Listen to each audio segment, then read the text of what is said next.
প্ৰিয় দৰ্শকবৃন্দ, আপোনালোক আটাইলৈকে শান্তিৰ হিয়া ভৰা অভিবাদন জনাই আমি ইনশাআল্লাহ আৰম্ভ কৰিব লৈছোঁ আমাৰ এই কোৰআন মজিদৰ অসমীয়া অনুবাদ চৰ্চাৰ ধাৰাবাহিকতাৰ শিতানৰ আজিৰ ৩৫১ নং খণ্ডটিৰ মাজলৈ।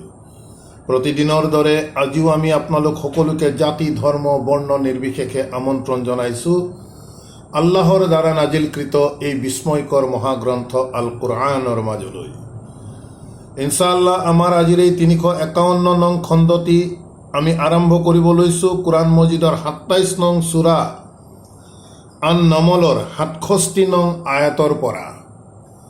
ৰব্বি আউযু বিকা মিন হামাজাতিছ শায়াতিন ওয়া আউযু বিকা রব্বি আন ইয়াহদুরুন রব্বি ইশরাহ লি সাদরি ওয়া ইয়াসসির লি আমরি ওয়াহলুল উকদাতাম মিন লিসানি ইয়াফকাহু কওলি রব্বি জিদনি ইলমান। প্ৰিয় দৰ্শকবৃন্দ, আহক ইনশাআল্লাহ তেন্তে আমি আগবাঢ়ি যাওঁ আমাৰ আজিৰ এই ৩৫১ নং খণ্ডটিৰ মাজলৈ। বিসমিল্লাহিৰ ৰহমানিৰ ৰহিম। وقال الذين كفروا أإذا كنا ترابا وآباؤنا أإنا لمخرجون।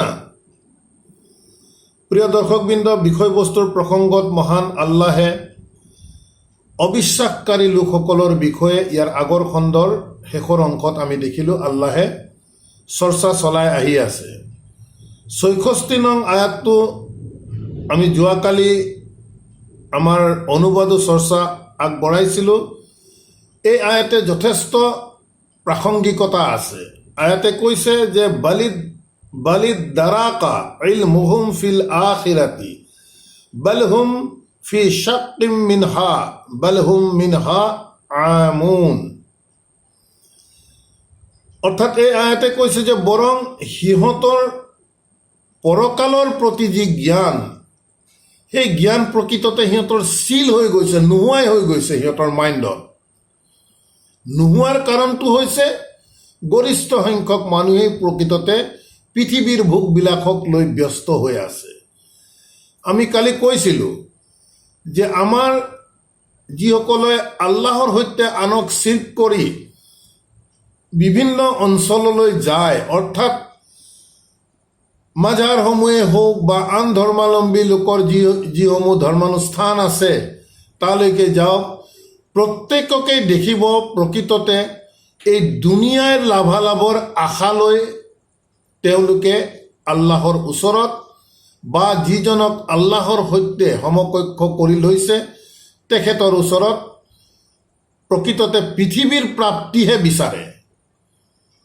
তাত গৈ সাধাৰণতে মানুহে পৰকালৰ কথা পাহৰি যায়।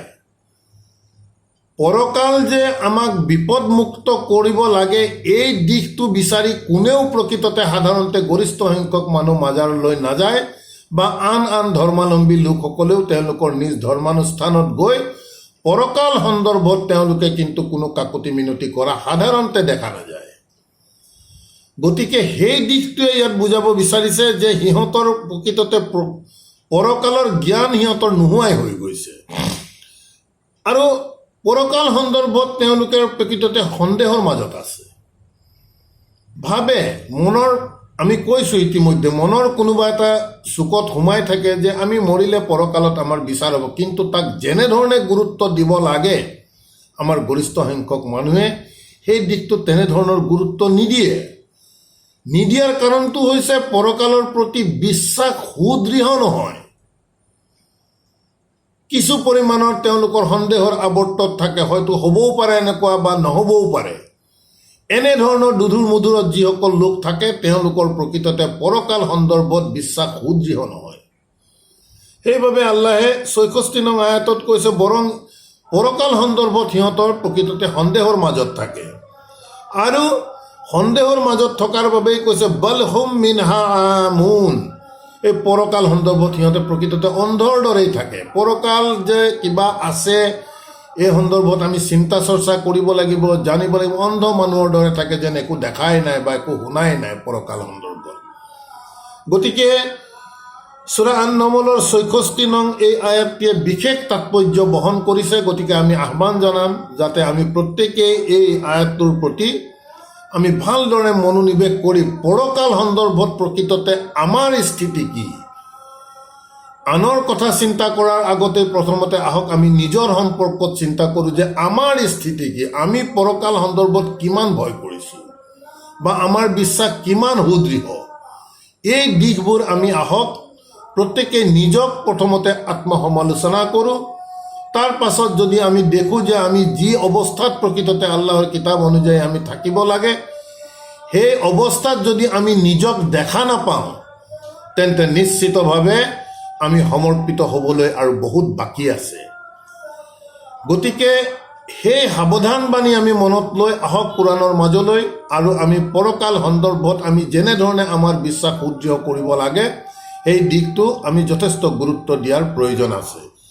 যি কি নহওক, ইয়াৰ পৰৱৰ্তী আয়াতত কোৱা গৈছে 67 নং আয়াতত, ৱকালা আল্লাযীনা কাফাৰু, আৰু যিসকলে এই বিষয়বোৰ পৰকাল সন্দৰ্ভতেই হওক বা আল্লাহৰ কিতাপ সন্দৰ্ভতেই হওক বা ৰচুল সন্দৰ্ভতেই হওক, আল্লাযীনা কাফাৰু, যিসকলে ইমান বিশ্বাস নকৰে, অগ্ৰাহ্য কৰে এই বিষয়বোৰক, তেওঁলোকে কয় আ ইজা কুন্না তুৰাবান, প্ৰশ্ন কৰিছে, আ ইজা, যেতিয়া, কুন্না তুৰাবান, আমি ধূলি হৈ যাম, অৰ্থাৎ মৃত্যুৰ পিছত আমি যেতিয়া মৰি ধূলি হৈ যাম, ৱা আবাউনা, আৰু আমাৰ পূৰ্বপুৰুষসকল যিধৰণে ধূলি হৈ গ'ল, এনেধৰণে ধূলি হৈ যোৱাৰ পাছত আ ইন্না লা মুখৰাজুন, তেন্তে কি সঁচাকৈয়ে আমাক পুনৰুত্থান কৰা হ'ব নেকি? যিসকল অগ্ৰাহ্যকাৰী তেনে লোকসকলৰ এনেধৰণৰ প্ৰশ্ন। লাকাদ উইদনা, সেই অগ্ৰাহ্যকাৰীসকলে কয় যে লাকাদ উইদনা হাজা, যে ইতিমধ্যে নিশ্চিতভাৱে আমাক প্ৰতিশ্ৰুতি দিয়া গৈছে হাজা, হাজা অৰ্থাৎ এই পুনৰুত্থান। ইয়াৰ আগৰ আয়াতত যিহেতু মানুহ মৰি ধূলি হৈ যোৱাৰ পিছত তেওঁলোকে প্ৰশ্ন কৰিছে, যিদৰে আমি ধূলি হৈ যাম বা আমাৰ ইতিমধ্যে পূৰ্বপুৰুষসকল ধূলি হৈ গ'ল, তেওঁলোকক কি সঁচাকৈয়ে পুনৰ উলিয়াই অনা হ'ব নেকি, অৰ্থাৎ পুনৰ তেওঁলোকক জীৱিত কৰি পুনৰুত্থান কৰা হ'ব নেকি, এই প্ৰশ্নৰ লগতে পৰৱৰ্তী আয়াতত কৈছে যে লাকাদ উইদনা হাজা, এই এনেধৰণৰ পুনৰুত্থানৰ বিষয়টো নিশ্চিতভাৱে ইতিমধ্যে আমাক প্ৰতিশ্ৰুতি দিয়া গৈছে বা আমাক ভয় খোৱা গৈছে। নাহানু, আমাক, ৱা আবাউনা মিন কাবলু, আৰু আমাৰ আগতে আমাৰ পূৰ্বপুৰুষসকলকো এই একেধৰণৰে প্ৰতিশ্ৰুতি শুনাই থকা গৈছে, সদায় যে তোমালোক মৰিলে তোমালোকক পুনৰ জীৱিত কৰি পুনৰুত্থান কৰা হ'ব। আমাকো কৰা গৈছে, আৰু আমাৰ ইতিমধ্যে যিসকল পূৰ্বপুৰুষ আমাৰ আগতে আছিল তেওঁলোককো এই একেধৰণৰ প্ৰতিশ্ৰুতিৰ কথা আমাক শুনাই থকা হৈছে, অৰ্থাৎ ভয় খুৱাই থকা হৈছে। গতিকে এই প্ৰতিশ্ৰুতি বা পুনৰুত্থান সম্পৰ্কত অগ্ৰাহ্যকাৰী অবিশ্বাসকাৰী লোকসকলৰ মন্তব্য এনেধৰণৰ, ইনহাজা, এই পুনৰুত্থানৰ বিষয়টো প্ৰকৃততে আন একো নহয়, এইটো যে আমাক কৈ থকা গৈছে যুগ যুগ ধৰি আমাৰ পূৰ্বপুৰুষসকলকো যে কৈছে, ইনহাজা, এইটো আন একো নহয়, ইল্লা এক্সেপ্ট আশাতিৰুল আউৱালিন, এই পুৰণিকলীয়া কিচ্ছা কাহিনীৰ বাদে আন একো নহয়, আমাক ভয় খুৱাই থকা গৈছে। গতিকে অগ্ৰাহ্যকাৰীসকলৰ তেনেধৰণৰ মতামত দিয়ে যে আল্লাহৰ যি কথা, এই কথাক প্ৰকৃততে তেওঁলোকে পুৰণিকলীয়া কিচ্ছা কাহিনী বুলিহে তেওঁলোকে অভিহিত কৰিব বিচাৰে। কল, তেতিয়া আল্লাহৰ আদেশ বাৰ্তাবাহকৰ প্ৰতি যে তুমি কোৱা, সিহঁতে যিহেতু এনেধৰণৰ কথা তোমাৰ আগত কৈছে তেন্তে তুমি কোৱা, কুল শিৰু ফিল আৰদি, যে এই পৃথিৱীত তোমালোকে ভ্ৰমণ কৰা, ঘূৰা ফিৰা কৰি চোৱা, ভ্ৰমণ কৰা, ফানজুৰ, তাৰ পাছত তোমালোকে চোৱা, লক্ষ্য কৰা, কাইফা কানা আকিবাতুল মুজৰিমিনা, এই অপৰাধকাৰীসকলৰ কেনেধৰণৰ পৰিসমাপ্তি ঘটিছিল, তেওঁলোকৰ লাইফ কেনেকৈ শেষ হৈছিল, সেই দিশটো তোমালোকে পৃথিৱীত ঘূৰা ফিৰা কৰি তোমালোকে চোৱা। যিহেতু এনেধৰণৰ অপৰাধীসকলৰ যি ধ্বংসাশেষ আজিও বিদ্যমান পৃথিৱীত, আমি ফিৰাউনৰ যদি আমি লাষ্টৰ বিষয়ে কওঁ বা যি পিৰামিড আছে ইত্যাদি ইত্যাদি বিষয়, বহুতো বিষয় আজিও বিদ্যমান, আৰু সেই সময়ত নিশ্চিতভাৱে আৰু অধিক এনেধৰণৰ ধ্বংসায়ক আছিল। গতিকে আল্লাহে কৈছে যে তোমালোকে পৃথিৱীখনত ঘূৰাচোন, ঘূৰা ফিৰা কৰি অলপমান চোৱা যে যিসকল অপৰাধী আছিল সেই অপৰাধীসকলৰ প্ৰকৃততে পৰিসমাপ্তি জীৱনৰ কেনেধৰণৰ ঘটিছিল সেই দিশটো তোমালোকে লক্ষ্য কৰা। ফানজুৰ, লক্ষ্য কৰা, কাইফা কানা আকিবাতু, কেনেধৰণৰ হৈছিল পৰিসমাপ্তি আল মুজৰিমিনা, অপৰাধীসকলৰ। তাৰ পাছত আল্লাহে কৈছে ৱালা তাহজান আলাইহিম, বাৰ্তাবাহকক কৈছে এওঁলোকৰ যে এনেধৰণৰ অপ্ৰাসংগিক কথা বতৰা, বিভিন্ন প্ৰশ্ন যে তোমাক কৰি আছে, ৱালা তাহজান আলাইহিম, সিহঁতৰ এই কথা বতৰাৰ ওপৰত বাৰ্তাবাহকক কোৱা গৈছে যে তুমি এইবোৰক লৈ দুখ নকৰিবা, চিন্তা চৰ্চা নকৰিবা। ৱালা তাকুন ফি দাইকিন, আৰু তুমি হৈ নপৰিবা একেবাৰে মনোকষ্ট লোৱা এজন মানুহ। ইহঁতৰ কথা বতৰাত মানসিক চাপ লোৱা ব্যক্তি তুমি নহবা। মিম্মা ইয়াম কুৰুনা, যি সিহঁতে প্ৰকৃততে চক্ৰান্ত যে কৰি আছে, এই চক্ৰান্তবোৰক তুমি দেখি শুনি বুজি তুমি মানসিক কোনো ধৰণৰ চাপ নল'বা সিহঁতৰ ওপৰত, যিহেতু তেওঁলোক অবিশ্বাসী লোক। আল্লাহে বাৰ্তাবাহকক এই কথাখিনি এনেধৰণে কৈছে। ৱায়াকুলুনা, আৰু সেই অগ্ৰাহ্যকাৰী অবিশ্বাসকাৰী লোকসকলে কয় মাতা হাজাল ৱাদু, এই যে তুমি ধূলি হোৱাৰ পিছত যে পুনৰ আমাক উঠাই অনাৰ যিটো ৱাদাৰ বিষয়ে কৈ আছা, ভয় খুৱাই আছা। ৱায়াকুলুনা, আৰু সিহঁতে কয় মাতা হাজাল ৱাদু, কেতিয়া তোমাৰ এই প্ৰতিশ্ৰুতি আহিব। ইন কুনতুম সাদিকিন, যদি তুমি প্ৰকৃততে সত্যবাদী হোৱা। বাৰ্তাবাহকক অবিশ্বাসকাৰী জনগণই প্ৰশ্ন কৰিছে মাতা হাজা আল ৱাদু, এই যি তুমি পুনৰুত্থানৰ প্ৰতিশ্ৰুতি দিছা, কেতিয়া আহিব এইটো?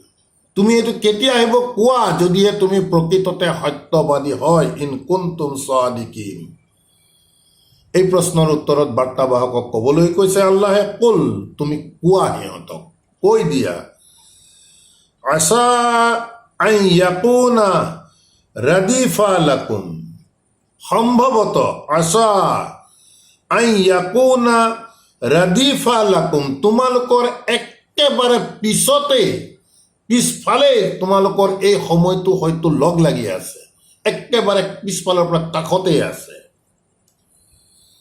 বাদু, তোমালোকৰ কিছু কিছু লোকৰ, আল্লাজি তাস্তাজিলুনা, যিসকলে এই সময়টোৰ বাবে খুব খৰখেদা কৰিব বিচাৰি আছে,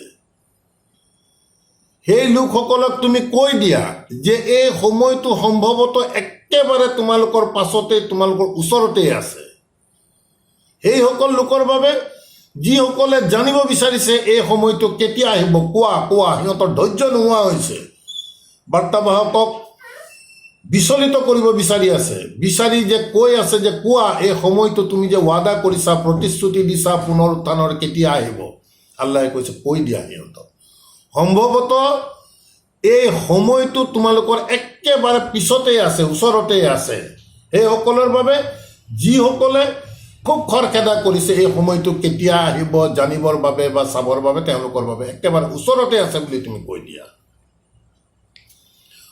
তাৰপিছত কৈছে ৱা ইন্না ৰাব্বাকা, আৰু নিশ্চয় তোমাৰ প্ৰতিপালক, লাজু ফাদলিন আলান নাসি, নিশ্চয় তোমাৰ প্ৰতিপালক, লাজু ফাদলিন, অনুগ্ৰহৰ অধিকাৰী, অনুগ্ৰহৰ ভাণ্ডাৰ তোমাৰ প্ৰতিপালক, আলান নাসি, মানুহৰ বাবে, যে তুমি ৱা ইন্না ৰাব্বাকা, আল্লাহে আৰু মানুহক বুজাই আছে, ইমান তেওঁলোকে অপৰাধমূলক আল্লাহ বিৰোধী কথা কোৱাৰ পাছতো বিভিন্ন প্ৰকাৰে আল্লাহে বাৰ্তাবাহকৰ দ্বাৰা মানুহক বুজাব বিচাৰি আছে কথা বতৰাবোৰ। কেতিয়াবা ভয় খুৱাইছে, কেতিয়াবা সান্তনা দিছে, কেতিয়াবা সৰু ল'ৰা ছোৱালীক বুজোৱাৰ ধৰণে বুজাইছে। কোৰাণ মজিদ এনেধৰণে, গোটেই কোৰাণ মজিদ এনেধৰণে আছে। আমি খালি ইয়াক বুজিবৰ চেষ্টা কৰিলে এই দিশবোৰ আমাৰ আগত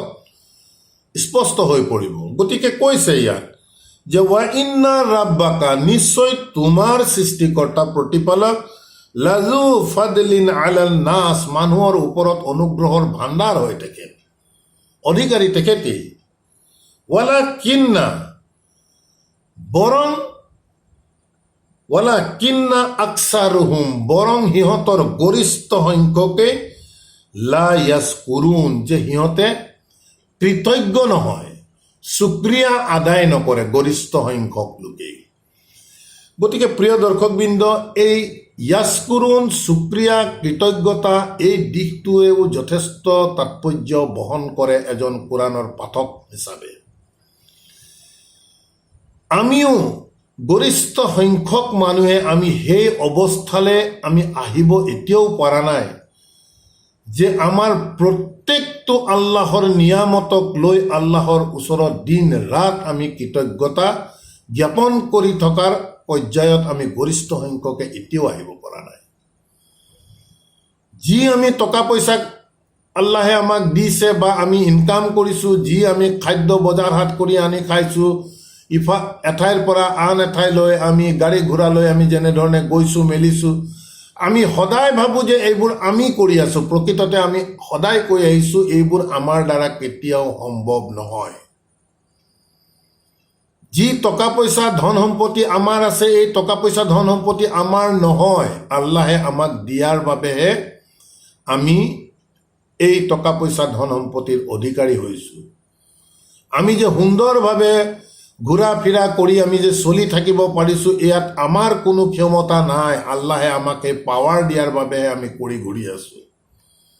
এঠাইৰ পৰা আন এঠাইলৈ আমি আগতেও কৈছোঁ, আমাৰ যান বাহনত, গাড়ী, উৰাজাহাজ, ট্ৰেইন, আমি যিহতেই যাওঁ নাযাওঁ, আমি সদায় আমি যাম, মই যাম, আমি যাম, এনেধৰণৰ আমাৰ ভাৱধাৰা। এই ভাৱধাৰা প্ৰকৃততে আমাক নিব, আল্লাহে লৈ যাব। এই পৰ্যায়ত আমাৰ বিশ্বাসৰ দৃঢ়তা আমাৰ গৰিষ্ঠ সংখ্যকৰে এতিয়ালৈকে আমি আনিব পৰা নাই, আৰু অনাটো খুব সাধাৰণ মানুহৰ বাবে যে এটি সহজ কাম, সেই কথাটো আমি নাভাবোঁ। এই পৰ্যায়ত আহিবৰ বাবে এককভাৱে আল্লাহৰ কথাৰ ওপৰত আমি আত্মসমৰ্পণ কৰিব লাগিব। আমি প্ৰকৃত অৰ্থত মুছলিম হ'ব লাগিব। তেতিয়াহে আমাৰ চিন্তাধাৰা, আমাৰ বিবেচনা ইত্যাদি বিষয়বোৰ কোৰাণ ভিত্তিক হ'ব। গতিকে ইয়াত আল্লাহে কৈছে যে আল্লাহে কৰোণাৰ অধিকাৰী মানুহৰ বাবে। গতিকে আমাৰ বাবে এই আয়াত আমাৰ ক্ষেত্ৰতো প্ৰযোজ্য। আমাক যিমান কৰোণা আল্লাহে আমাক কৰি আছে চাৰিওফালৰ পৰা, প্ৰাকৃতিক দিশৰ পৰাই হওক বা নিজৰ দিশৰ পৰাই হওক বা কাৰিকৰী দিশৰ পৰাই হওক, যিমান দিশৰ পৰা, প্ৰত্যেকবোৰ প্ৰকৃততে আল্লাহৰ কৰোণা। আল্লাহে কৈছে যে মানুহৰ বাবে আল্লাহ হৈছে কৰোণাৰ ভাণ্ডাৰ, কিন্তু গৰিষ্ঠ সংখ্যক মানুহে দেখিছোঁ ইয়াক কৃতজ্ঞতা প্ৰকাশ নকৰে।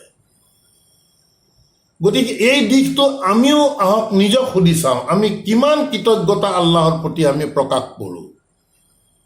সূৰা ফাতিহাত আমি আলহামদুলিল্লাহি ৰাব্বিল আলামিন সকলোৱে পঢ়োঁ, কিন্তু তাৰতো গৰিষ্ঠ সংখ্যকে যে আলহামদুলিল্লাহ বুলি কোৱাৰ অৰ্থটো প্ৰকৃততে কি কৈছোঁ আমিতো গৰিষ্ঠ সংখ্যকেই আমি বুজি পোৱা নাই।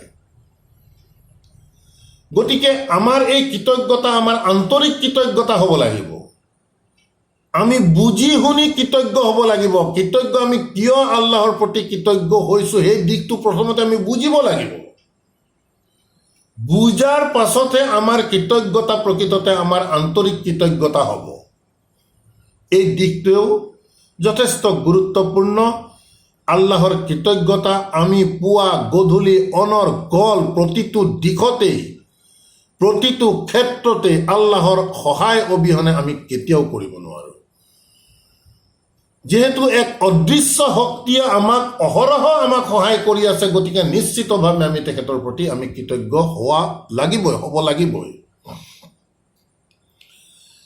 তাৰ পাছৰ আয়াতত আল্লাহে কৈছে ৱা ইন্না ৰাব্বাকা, আৰু নিশ্চয় তোমাৰ সৃষ্টিকৰ্তা তথা প্ৰতিপালক লা ইয়ালামু, তেখেতে খুব ভাল ধৰণে জানে, মা তুকিন্নু সুদুৰুহুম, যে কি তোমালোকে গোপন কৰিছা তোমালোকৰ অন্তৰ, সিহঁতৰ অন্তৰসমূহ, সুদুৰুহুম। ৱা ইন্না ৰাব্বাকা, নিশ্চয় তোমাৰ সৃষ্টিকৰ্তা তথা প্ৰতিপালক লা ইয়ালামুন, তেখেতে খুব ভাল ধৰণে জানে, মা তুকিন্নু সুদুৰুহুম, কি সিহঁতৰ অন্তৰত সিহঁতে গোপন কৰিছে, ৱা মা ইউলিনুন, আৰু কি সিহঁতে প্ৰকৃততে প্ৰকাশ কৰিছে।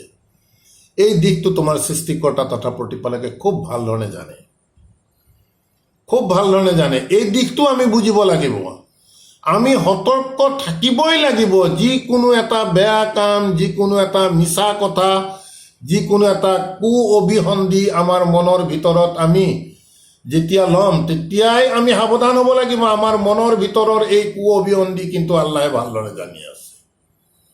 আয়াতবোৰ আমি তেনেধৰণৰ বিশ্লেষাত্মক দৃষ্টিভংগীৰে যাব লাগিব। কাৰোবাৰ অনুপস্থিতিত আমি বিভিন্ন ধৰণৰ তেওঁৰ বিষয়ে আমি কথা পতা, প্ৰমাণ নোহোৱাকৈ কাৰোবাক আমি অভিযুক্ত কৰা, ইত্যাদি ইত্যাদি যিবোৰ কোৰাণৰ গাইডলাইনছ আছে, সেই গাইডলাইনছসমূহৰ ওপৰত আমি সদায় সতৰ্ক থাকিব লাগিব। মনৰ ভিতৰতো আমি কাৰো প্ৰতি কোনো বেয়া ভাৱ ল'ব নোৱাৰিম, নিজৰ প্ৰতিও আমি নিজৰ নফচৰ প্ৰতিও আমি বেয়া ভাৱ ল'ব নোৱাৰিম। কিয় নোৱাৰিম? এই কথাবোৰ কিন্তু আমাৰ সৃষ্টিকৰ্তা প্ৰতিপালকে খুব ভাল ধৰণে জানে বুলি কৈ দিছে ইয়াত। সেয়েহে আমি সতৰ্ক থাকিব লাগিব এই দিশবোৰৰ ওপৰত। তাৰপিছত কৈছে ৱামা মিন গাইবাতিন, আৰু যি অদৃশ্য বিষয়বস্তু, ফিছ সামাই ৱাল আৰদি, এই আকাশ আৰু পৃথিৱীৰ যিমান অদৃশ্য ৰহস্য আছে, এই গোটেই কথাবোৰ প্ৰকৃততে ৱামা মিন গাইবিন ফিছ সামাই ৱাল আৰদি, এই আকাশ আৰু পৃথিৱীৰ যিমান গোপন ৰহস্য আছে, সেই গোটেই বিষয়বোৰৰ সন্দৰ্ভত ইল্লা ফি কিতাবিন মুবিন, এই গোটেই কথা বতৰাবোৰ এখন স্পষ্ট কিতাপত সন্নিৱিষ্ট হৈ আছে। কোনেও নাজানে এইবোৰ। আকাশমণ্ডল আৰু পৃথিৱীৰ যিমানবোৰ গোপন ৰহস্য, এইবোৰ কোনো সাধাৰণ মানুহে নাজানে। বৰং এই গোটেই যিমান অদৃশ্য ৰহস্য এখন স্পষ্ট কিতাপত আল্লাহে কৈছে যে লিপিবদ্ধ হৈ আছে। নিশ্চিতভাৱে আল্লাহৰ বাহিৰে এই গোপন ৰহস্য কোনো নাজানে। তাৰপিছত কৈছে ইন্না হাজা আল কুৰানা, মন কৰি যাব, কুৰাণ বাৰ্তাবাহকে লৈ আহিছে মানুহৰ মাজলৈ। বনি ইছৰাইলৰ কৌম ইয়াৰ আগত আছিল, গতিকে কৈছে ইন্না হাজা আল কুৰানা, নিশ্চয় হাজা আল কুৰানা, এই কুৰাণে ইয়াকুছু আলা বনি ইছৰাইলা আকসাৰা, বনি ইছৰাইলৰ সন্দৰ্ভত বহুতো কথা প্ৰকৃততে এই কুৰাণে লৈ আহিছে। বহুতো কথা, বহুতো বনি ইছৰাইলৰ বহুতো বিষয়ৰ সমাধান নিশ্চয় এই কুৰাণে লৈ আহিছে, যিবোৰ বিষয় আল্লাযী হুম ফীহি ইয়াখতালিফুন, যি বিষয় হুম ফীহি, সিহঁত অৰ্থাৎ বনি ইছৰাইলৰ কৌম, ইয়াখতালিফুন, সিহঁতৰ মাজত ইখতিলাফ হৈছিল, মত বিৰোধ হৈছিল বনি ইছৰাইলৰ কৌমৰ মাজত। তেনেধৰণৰ বহুতো বনি ইছৰাইলৰ কৌমৰ মাজত হোৱা ইখতিলাফৰ সমাধান প্ৰকৃততে এই কুৰাণে নিশ্চিতভাৱে লৈ আহিছে। ৱা ইন্না হু, আৰু নিশ্চয় হু দি এই আল কুৰাণক বুজাইছে, আৰু নিশ্চয় এই কুৰাণ লাহুদান, পথৰ নিৰ্দেশনা, ৱা ৰাহমাতান, আৰু কৰোণা লিল মুমিনিনা বিশ্বাসী লোকসকলৰ বাবে।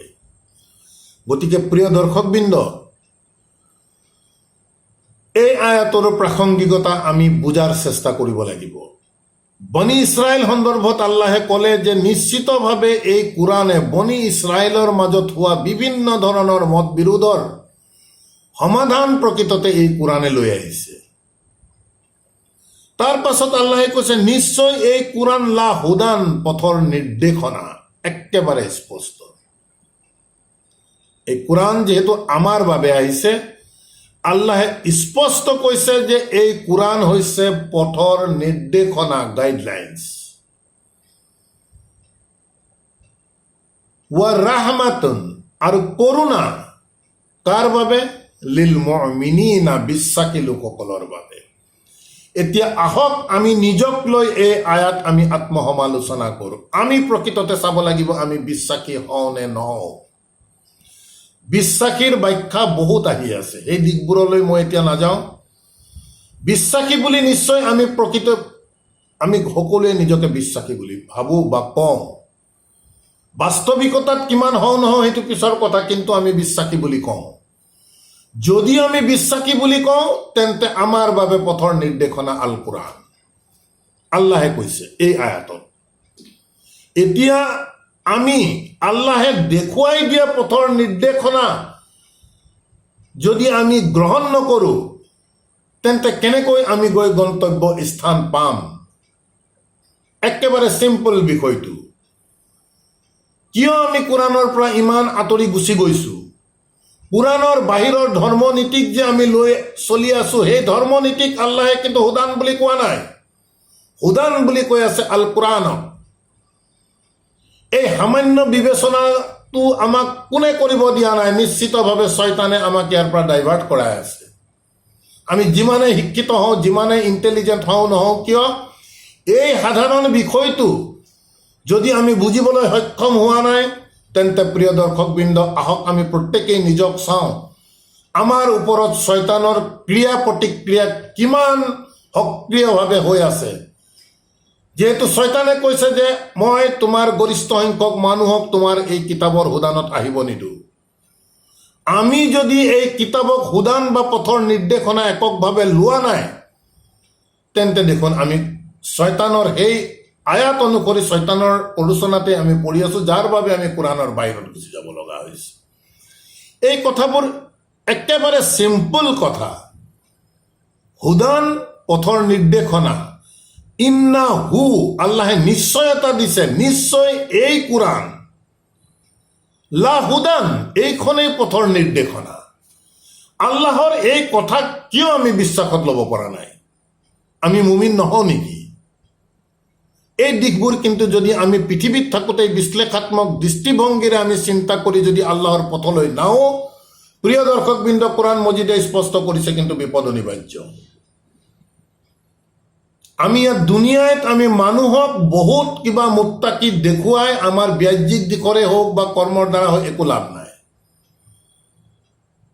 বাহ্যিক দিশৰ কোনো ধৰণৰ মুত্তাকিৰ প্ৰতিফলন আল্লাহে নিবিচাৰে। আল্লাহে বিচাৰে কৰ্মৰ দ্বাৰা প্ৰতিফলিত হওক কোন মুত্তাকি, কোন হয় নহয়। আৰু কৰ্মৰ দ্বাৰা প্ৰতিফলিত হ'বলৈ হ'লে উৎস কিন্তু একমাত্ৰ আল্লাহৰ কোৰাণ। গতিকে প্ৰিয় দৰ্শকবৃন্দ, আমি সদায় বহুবাৰ এই বিষয়টোক আমি এমফেচাইজ কৰিছোঁ। সাধ্যানুসৰি আমি ইয়াৰ বিষয়বস্তু ভাৱধাৰা আপোনালোকৰ আগত দাঙি ধৰিব বিচাৰিছোঁ। বাকী বিবেচনা আপোনালোকৰ নিজৰ নিজৰ। আল্লাহে স্পষ্ট কৰিছে হুদান হৈছে কোৰাণ।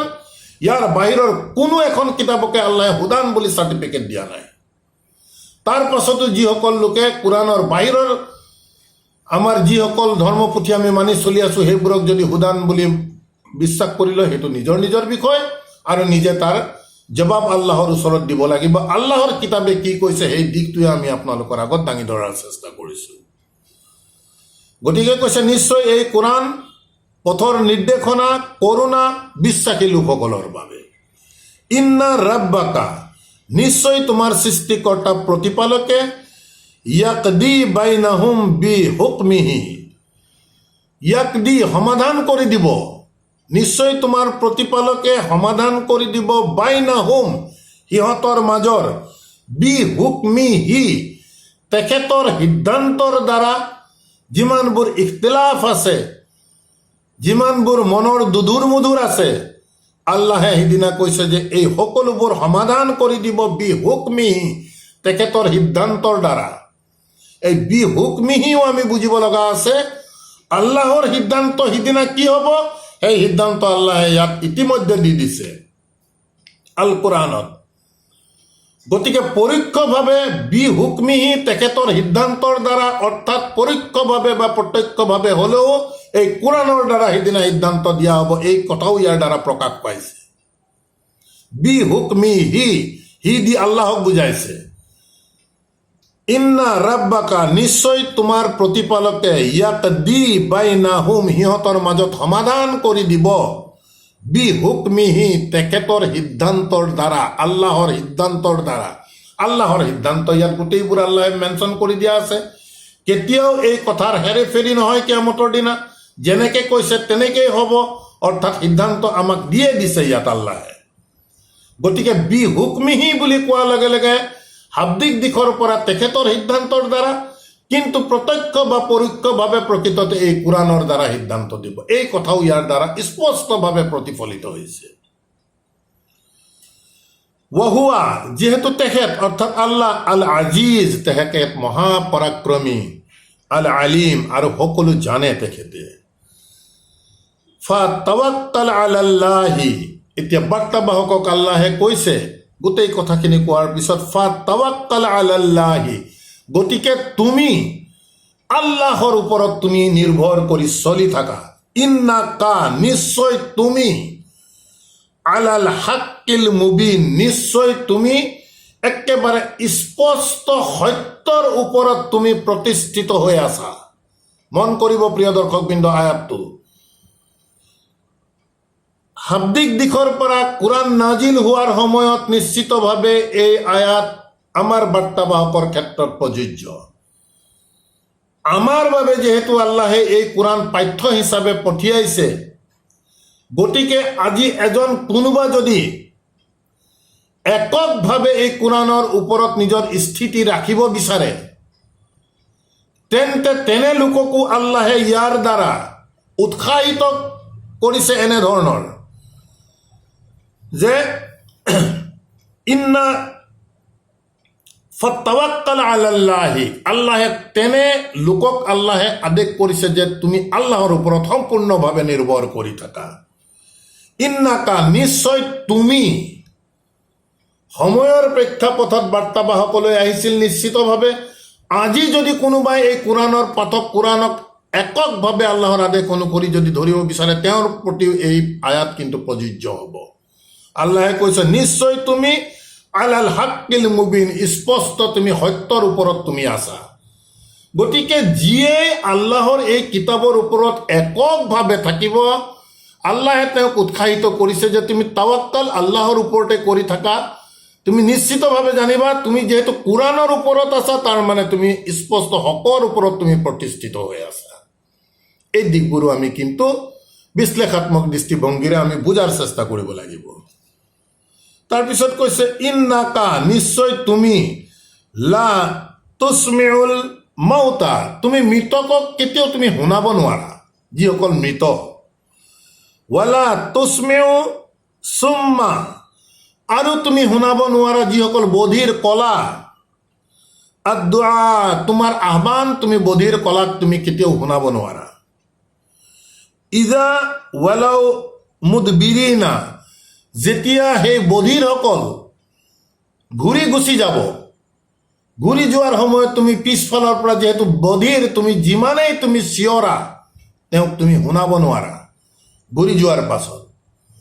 গতিকে এই আয়াতো আমি প্ৰতিটো আয়াত বিশ্লেষণৰ প্ৰয়োজন আছে। আল্লাহে যে কৈছে লা তুছমিউল মাউতা তুমি মৃতকক শুনাব নোৱাৰা, এই মৃতক প্ৰকৃততে কবৰৰ ভিতৰত থকা ডেড বডি মৃতক নহয়। পৃথিৱীত বাহ্যিক দিশৰ পৰা যি বাচি আছে জীৱন্ত মানুহ, কিন্তু আল্লাহৰ কিতাপৰ সৈতে যাৰ সম্পৰ্ক নাই, আল্লাহে তেনে লোকক কোৰাণৰ দৃষ্টিভংগীৰে মৃত বুলি ঘোষণা কৰিছে। গতিকে কৈছে যি কিতাপত নাই তেনেধৰণৰ মৃত লোকক তুমি কেতিয়াও শুনাব নোৱাৰা। আৰু যিসকল বধিৰ কাণ আছে, ইন ৰিয়েল চেন্সত তেওঁলোক বধিৰ নহয়, আল্লাহৰ কথা কিন্তু শুনাৰ ক্ষেত্ৰত তেখেতসকলে ইণ্টাৰেষ্টেড নহয়, ইচ্ছা নকৰে।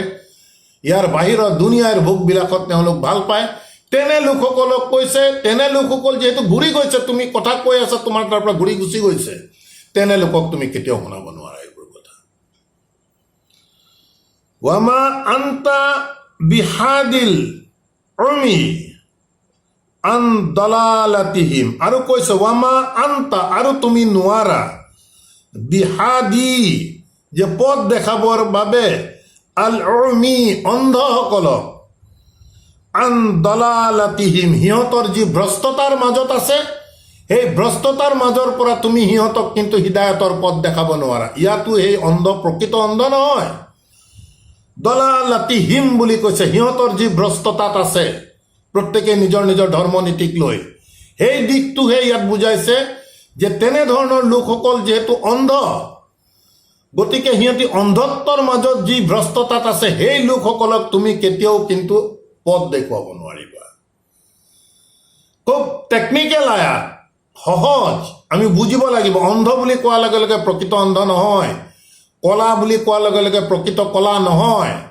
এই দিশবোৰ আমি কোৰাণৰ পৰাই আমি আপোনালোকৰ আগত দাঙি ধৰিছোঁ, আমাৰ নিজস্ব বিবেচনাৰে দাঙি ধৰা নাই। এই দিশবোৰো আমি চাব লাগিব। ইন তুস্মেও, যে তুমি সিহঁতক শুনাবই নোৱাৰা কাকো, ইল্লা একচেপ্ট, সেইসকলকহে শুনাব পাৰিবা, মাই ইউমিনুনা বি আয়াতিনা, যিসকলে বিশ্বাস আনিছে, বি আয়াতিনা, আমাৰ আয়াতৰ ওপৰত। প্ৰিয় দৰ্শকবৃন্দ, ইয়াত কিতাবো কোৱা নাই, ওহিও কোৱা নাই, কোৰাণো কোৱা নাই, আল্লাহে কৈছে আয়াতিনা। আমি সদায় কৈ আছো, বিষয়বস্তু, মূল বিষয়বস্তু হৈছে আল্লাহৰ আয়াত। ইয়াৰ বাহিৰৰ কোনো কাৰোৱে কথা আল্লাহে গুৰুত্ব দিয়া নাই, কেৱল আয়াতিনা, আল্লাহে কৈছে আমাৰ আয়াত। একমাত্ৰ সেইসকলকে তুমি বুজাব বিচাৰিবা, মাই ইউমিনুনা বি আয়াতিনা, যি আমাৰ আয়াতৰ ওপৰত বিশ্বাস আনে, ফাহুম মুছলিমুন, তাৰ পাছত তেওঁলোকে আয়াতৰ ওপৰত সমৰ্পিত হয়। ওয়াইজা ওয়াকাল কাউলু আলাইহিম, আৰু কৈছে ওয়াইজা ওয়াকাল কাউলু আলাইহিম, যেতিয়া আমাৰ যি কৌল, আমাৰ যি কথা, প্ৰতিশ্ৰুতি সিহঁতৰ ওপৰত আহি পৰিব, কিয়ামতৰ দিনটোৰ বিষয়ে উল্লেখ কৰিছে। আখৰাজনা লাহুম, আল্লাহে কৈছে আমি তেতিয়া সিহঁতৰ বাবে উলিয়াই আনিম, দাব্বাতান, এটি জীৱ, মিনাল আৰদি, পৃথিৱীৰ পৰা এটি জীৱ উলিয়াই আনিব। কিয়ামতৰ প্ৰেক্ষাপটত উল্লেখ কৰিছে। তুকাল্লিমুহুম, সেই জীৱটোৱে তুকাল্লিমুহুম, সিহঁতক ক'ব, আন্নান নাসা, যে মানুহবোৰে, কানু বি আয়াতিনা লা ইউকিনুন, যে আমাৰ আয়াতসমূহৰ প্ৰতি এই মানুহবোৰ প্ৰকৃততে দৃঢ় বিশ্বাসী নাছিল। আল্লাহে কৈছে কিয়ামতৰ দিনা পৃথিৱীৰ পৰা এটি জীৱ অস্তিত্বক উলিয়াই আনিব। সেই জীৱ অস্তিত্বই সিহঁতক ক'ব যে মানুহবোৰ প্ৰকৃততে আমাৰ আয়াতৰ ওপৰত দৃঢ় বিশ্বাসী নাছিল, লা ইউকিনুনা। গতিকে প্ৰিয় দৰ্শকবৃন্দ, আল্লাহৰ আয়াত আমি সদায় কৈ আছো, গুৰুত্ব দিওঁ আহক। আল্লাহৰ আয়াত, ইয়াৰ বাহিৰৰ একোৱেই কাম নাই। কুৰাণ মজিদৰ তথ্য অনুসৰি আল্লাহৰ আয়াতৰ বাদত বাহিৰত কোনো বস্তুৱে সিদিনা একচেপ্টেবল নহ'ব, আল্লাহৰ কুৰাণত কিন্তু স্পষ্ট কৰিছে। গতিকে আমি আশা ৰাখিম এই দিশবোৰ যাতে আমি প্ৰত্যেকেই গুৰুত্ব সহকাৰে চিন্তা চৰ্চা কৰি আল্লাহৰ পথলৈ আমি যাতে প্ৰত্যেকেই ঘূৰি আহোঁ। আমাৰ আজিৰ এই অনুবাদ চৰ্চাৰ ধাৰাবাহিকতা আমি ইমানতে সমাপ্ত কৰিব বিচাৰিছোঁ। ৰাব্বানা আমান্না বিমা আনজালতা ওয়াত্তাবা'না ৰাসূল ফাকতুবনা মা'আস শাহিদিন ওয়া মা আলাইনা ইল্লাল বালাগ ওয়া মা তাওফীক ইল্লা বিল্লাহ। সালামুন আলাইকুম।